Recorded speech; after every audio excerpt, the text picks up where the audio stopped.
নমস্কার বন্ধুরা, কেমন আছো তোমরা সবাই? আশা করছি সবাই খুব ভালো আছো। আমিও বেশ ভালো আছি। আমি ভিডিও শুরু করেছিলাম বিকেলবেলা থেকে। আজকে সকাল থেকে একদমই সময় হয়নি ভিডিও করে ওঠার মতো, তো সেই জন্য ভাবলাম বিকেল থেকে শুরু করি। তো তোমরা তো এতক্ষণে খুশির খবরটা জেনেছো যে আমরা বাড়ি যেতে চলেছি। তো সেই জন্য আর কি এই কোয়ার্টারে কিছুদিন যাবৎ থাকবো। তো ভেবেছি যে এই কয়েকদিন মানে চেষ্টা করব যে প্রত্যেক দিন ভিডিও দেওয়ার, মানে বড় ভিডিও ব্লগ, যেহেতু তোমরা দেখতে ভালোবাসো। আসলে আমি যেহেতু এখানে 5 মাস রয়ে গেলাম, 5-6 মাস পরে পরে আমরা বাড়ি যাই, তোমরা সকলেই জানো। তো হচ্ছে একই রকম কাজবাজ ধরো প্রতিনিয়ত চলতেই থাকে, তো কত আর শেয়ার করব একই কাজবাজ, সেই জন্য আর করতে ভালো লাগে না, তো শর্ট ভিডিও শেয়ার করতাম। তো আজকে ভাবলাম যে এই কয়েকদিন আছি যখন ব্লগটা করি, কারণ আবার কবে আসবো তা তো অত ঠিক নেই, তো সেই জন্য। তো এই যে দেখো আমি এখন কাপড় চোপড়গুলো গুছিয়ে নিচ্ছি। এই যে দেখতে পাচ্ছ আমাদের রুমের মধ্যে আলমারিটা রয়েছে, এখানেই আমি আর কি কাপড় চোপড়গুলো রাখি। আর যেহেতু দরজা নেই সেজন্য পর্দা টাঙিয়ে রাখি যাতে ধুলো না বসে। তো আমি দেখো পুরোপুরি কাপড় চোপড় গুছিয়ে নিচ্ছি ঠিকঠাকভাবে। তোজোর আলাদা রাখি, আমার আলাদা রাখি, আর তোমার দাদাভাইয়ের আর কি আগের যে রুমটার একটা আছে, তো সেই রুমটাতে আর কি আমি জামা কাপড়গুলো টাঙিয়ে রাখি হ্যাঙ্গারে। তো আর এইখানে কিছু কিছু থাকে, হ্যাঁ, মানে সবারই আলাদা আলাদা জামা কাপড় রাখলে কি হয়, এলোমেলো হয় না, মানে এও খুঁজতে যাবে তো এলোমেলো হবে। নিজে নিজে জামা ঠিকঠাক থাকলে আর কি, মানে এক একটা জায়গায় খুঁজলে সব জায়গাগুলো নোংরা হবে না। তো এই দেখো আমি বিছানাটা পুরোপুরি ঠিকঠাক করে নিলাম। আর আমি এত শান্তভাবে কাজ করতে পারছি তার কারণ তোমাদের তোজসোনা কিন্তু বাইরে খেলা করতে গেছে। দুপুর হলে ঘুমাবে আর বিকেল হলেই উনি উঠে পড়বেন খেলার হুজুকের জন্য। তো আর কি বাবার সাথে খেলতে গেছে, সেই জন্য আমি আর কি এত ধীরে সুস্থে কাজগুলো করতে পারছি। তো এই যে দেখো আমি বিছানাটাতে না এই জিনিসটা এই কিছুদিন যাবৎ হলো করেছি, মানে নিচেটা দেখতে একটু খারাপ লাগে, যার কারণে আমার যে শাড়িটা ছিল ওটা ইঁদুরে একটু কেটে দিয়েছে, ওটার পরা যাবে না, যার কারণে ওটা আর কি ধারে ধারে আমি দিয়ে দিই, তো বেশ ভালোই লাগে। তো এই যে দেখো আমি আরও কিছু কাপড় ছিল বাইরে, সেগুলো নিয়ে চলে আসলাম আর কি। এখন রোদ এত প্রখর, মানে আমি যদি বেলা 11টার সময় কাপড় কেচে মিলি না, তাও মনে হয় খটখটে করে শুকিয়ে যাবে, কোনো ডাউট নেই। তো এই যে দেখো আমি এখন বারান্দাটা পরিষ্কার করে নিচ্ছি। বারান্দাটা তো তোমরা জানোই যে আমি ফাঁকাই রাখছি এখন, তোমার দাদাভাই যেহেতু বলেছে। আর তোজসোনা বারবার মানে সমস্ত জিনিসগুলো এলোমেলো করতে থাকছিল বলে আমার প্রচণ্ড পরিমাণে একটা বিরক্ত লাগছিল, যার কারণে আর কি আমি ওই ফাঁকা ফাঁকাই রেখেছি। তো এই যে দেখো আমি এখন ড্রেসটা চেঞ্জ করে নিলাম, তার কারণ কিছুক্ষণ আগে তোমার তোজসোনা এসেছিলো, একদম ধুলো বালি মেখে আমাকে পুরো ধুলোময় করে দিয়েছিল। তো ড্রেসটা আমি ছাড়লাম, তো ওরা এসে কিছুক্ষণ ছিল, তো কিছুক্ষণ থাকলেই জানোই ছোট ছেলে আবার ঘর দর নোংরা করবে, তো ফের আবার নোংরা করেছিল। তো আমি আবারও সমস্ত কিছু ঠিক করছি। এই যে দেখতেই পাচ্ছ কাপড় চোপড় যেন আমার সব টেনে টেনে ফেলে দিয়েছিল, তো সেগুলো আবার আমি ঠিক করলাম, বিছানা ঠিক করলাম। আর শাড়িটাতে ও হিসু করে দিয়েছে, ভিজে গেছে, শাড়িটা আমি একদম হাঁটিয়ে নিলাম।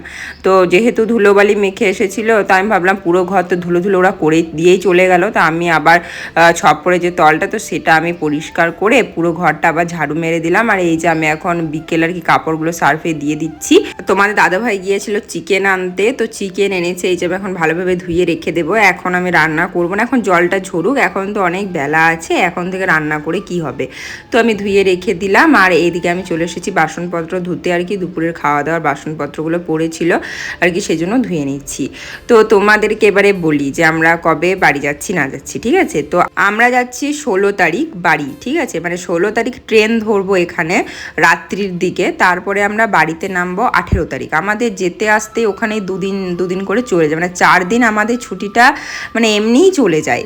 হ্যাঁ, বাড়িতে গিয়ে যে 4 দিন থাকবো তা না, আমরা নিই 25 দিনকার ছুটি, কিন্তু থাকতে পাই 20 দিন, ঠিক আছে, মানে ওখানে আমাদের 4 দিন এমনি চলে যায়, বা কিছু যদি ইস্যু হলো, হ্যাঁ টিকিটের বা কিছু গন্ডগোল হলো, সেখানে 1-2 দিন চলে যায়, এরকম করে ছুটিটা একটু বরবাদ হয় 4 দিন 5 দিন। তো তোমরা জানতে পারলে অনেকে জিজ্ঞেস করছিলে যে কবে বাড়ি আসবে, তো বাড়ি একদম টোটালি পৌঁছে যাবো 18 তারিখে, কিন্তু আমরা এইখান থেকে কোয়ার্টার থেকে বের হচ্ছি 16 তারিখ রাত্রিবেলার দিকে। এবারে দেখা যাক কি হয়, সমস্ত কিছু আপডেট তো আমি তোমাদের সাথে দিতেই থাকি, তো সব কিছু শেয়ার করবো। হয়তো ট্রেনে যতদিন থাকবো 2 দিন মতন, তো তখন একটু ডিস্টার্ব হবে, পরে আবার সব ঠিক হবে। এখন বাজে 6:45, তো আমার সন্ধে দেওয়া ঘরের সমস্ত কাজকর্ম কিন্তু আমার পুরোপুরি একদম কমপ্লিট হয়ে গেছে।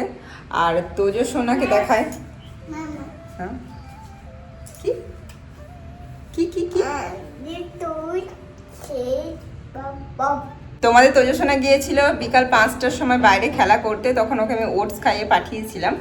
তো হচ্ছে বাড়ি আসলো ওই 6:30টার ওপরেই বাজছিল, তখন বাড়ি আসলো দিয়ে ওর বাবা আমাকে বলছে যে আবার ঘুরতে নিয়ে যাও। আচ্ছা 6:40 বাজছে, আমাকে সন্ধ্যা দিতে হবে, রাতে রান্না করতে হবে, আর ওর পাপা তখনও বলছে যে আমাকে বাইরে ঘুরতে নিয়ে যেতে ওকে আবার। ঠিক আছে, তার কি হয়। তো আমি বাসন টাসন ধুয়ে এই যে ড্রেস ছেড়ে নিয়েছিলাম, দিয়ে ওকেও দেখো পরিষ্কার করিয়েছি। হ্যাঁ, এরকম কিন্তু ছিল না, চুল খুলে এসেছে, একদম ধুলো বালি মেখে এসেছে। ওকে পরে এই তাকাও, এই তাকাও, এইদিকে তাকাও, ধুলো বালি মেখে এসেছিল, তো পুরোপুরি ওকে পরিষ্কার পরিচ্ছন্ন করিয়ে সন্ধ্যা দিলাম। তো এখন করব রাতের রান্না। তো এই যে দেখো চিকেন এনেছে, তো আমি এই যে দেখো এখানে কড়াই বসিয়ে দিয়েছি। হ্যাঁ, এখন আমি এই যে সবজিগুলো কেটে নেব। আচ্ছা, আমাকে একটা মাম দি দাদা।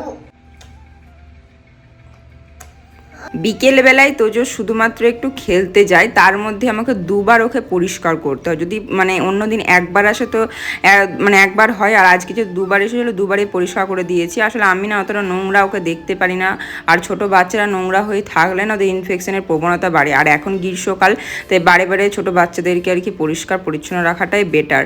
কিন্তু এখন তোজো বড় হয়েছে তো অতটাও নিজের হাতে নেই। হ্যাঁ, তো অতটাও হয়তো করতে পারি না আগের মতন, তবে চেষ্টা করি করার। তো বাইরে বাঁদরগুলো বসেছিল, এখন গ্রীষ্মকাল এসেছে তো সেই জন্য ওরা রাত্রিবেলাতেও আর কি থাকে। মানে দিনের দিকে ওরা একটু কম বেরোয়, বেলাবেলির দিকে। আগে কি করতো, দিনে উপদ্রব করতো, কিন্তু এখন দিনে গরমের জন্য ওরা বাইরে বেরোয় না, রাত্রিবেলায় বাইরে থাকে। তো বাইরে ছিল, তো আমি এখন তো তুলসী মন্দিরটা আর কি বাইরে রাখি নেই, তো যার কারণে আমাকে বেরোতে হবে না। তো সেই ভয়টা নেই। তো ঘরে সন্ধে প্রদীপ জ্বালালাম, তারপরে খাবার দাবার করলাম তোজোর জন্য। তো ওকে এখন আবার রেডি করে দিয়েছি।